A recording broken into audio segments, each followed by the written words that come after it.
ఆయన యందు మీరు ప్రతి విషయంలోనూ అనగా సమస్త ఉపదేశములోను సమస్త జ్ఞానములోను ఐశ్వర్యవంతులైతిరి. అపోస్తులుడైన పౌలు కొరింథీయులకు రాసిన మొదటి పత్రిక 1వ అధ్యాయము 5-6 వచనములు.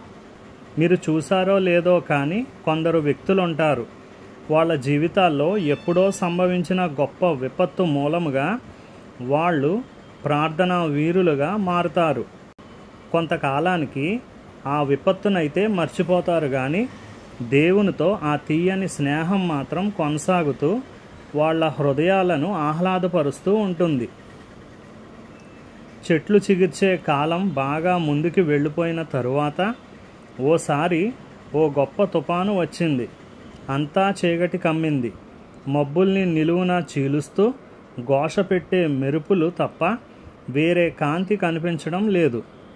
గాలులు వీచాయి, వర్షాలు కురిశాయి, ఆకాశపు తలుపులు బార్లా తెరిచినట్టు ప్రళయం చెలరేగింది. అంతా సర్వనాశనమైంది.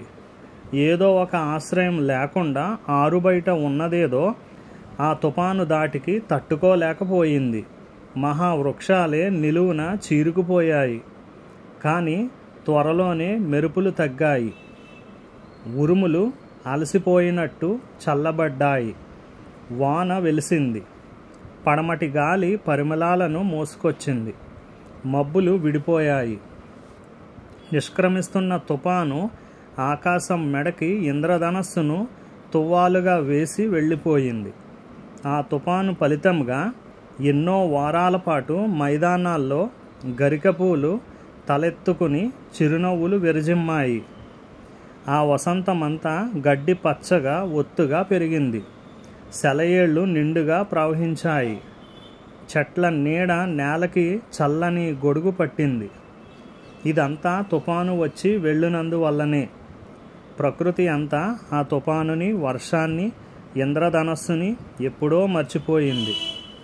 వాగ్దానం చేసిన దేశానికి వెళ్ళడానికి దేవుడు మనకి సులువైన ప్రయాణాన్ని ఇవ్వకపోవచ్చు, కానీ ఆ ప్రయాణం క్షేమకరంగా మాత్రం ఉంటుంది. ఇండియాలో ఓసారి ఒక తుఫాను మూలంగానే కొన్ని బంగారు గనులు బయటపడ్డాయి.